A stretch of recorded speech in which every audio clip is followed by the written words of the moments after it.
All right, is this great? We're going in with the ostrich for a special training session. The zoo uses operant conditioning, which is positive reinforcement with food, to get animals to do certain things when needed, such as go out on display, come back on display. We're here with Megan Kate Hoover. She's our behavioral curator and the best trainer I ever met.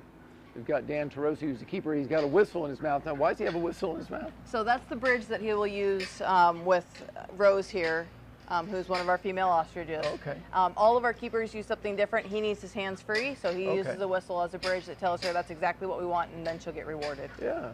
Now, what's he using as a reward? Well, yes, this is an ostrich, but her favorite food is not necessarily her regular diet. Her favorite food is duck food. Oh, okay. So a little duck pellet. Oh my gosh, yeah, she gets after that. So what do you need to train an ostrich for? Well, the biggest thing with her is being able to handle her, being able to get, you can see she has a really good relationship with Dan here. But what we've been really working on is being able to draw blood from her on her terms. Wow. Which an animal that's this big could very easily not want us to work with her and be very dangerous to work with. So Dan's built a really good relationship with her and has worked me into that so that we can come in and we can actually draw blood from her leg. And she allows us to do that. We've done it now already on her successfully. Gosh. And so what we've done is it takes a lot of time, and we have to come in, we have to get her legs set up. Yeah. Ostriches are great at kicking forward. They do not kick backwards. Oh, that's interesting. So for us to come in, we want to make sure that the leg that I want, which is this inside leg here, or this outside leg here, it has got this really nice big vein that runs down. Yeah, okay. This leg has to be in front. So Dan's going to move her, hold her still for me. While I come in here, I'll use a blended needle and, of course, her.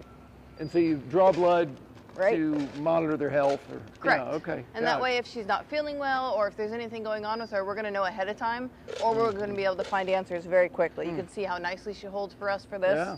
How long does it take to get an ostrich settled down to where you can even be near it and then to let you poke it with a needle? Well, it took about 6 months to get to the point where she was really comfortable working with Dan and even hand feeding from Dan. From there, then we had to work on her being comfortable with the second person coming in. Me coming, we started with just me standing here to me bending down just a tiny bit to where I could bend down and then working on finally touching her. But then it works really great for Dan and I. Then we have to train the veterinary technicians that are coming in and actually doing the blood work. So they come in once or twice a week and we'll work with her as well. So it's very involved. It takes a lot of time and effort. And Rose is our rock star. She's a really good outgoing animal. We do have another ostrich that also came in with her named Pam, who is a smaller animal and is much more shy. So we were able to draw blood on Rose in about 8 months or so of work. Pam, we just did, and that's been about a year now. That is great. Well, good work, Dan. Good work, Rose and Megan Kate. Thanks. This is amazing. Animal husbandry, veterinary care, and ostriches that are willing to stand still for a blood draw.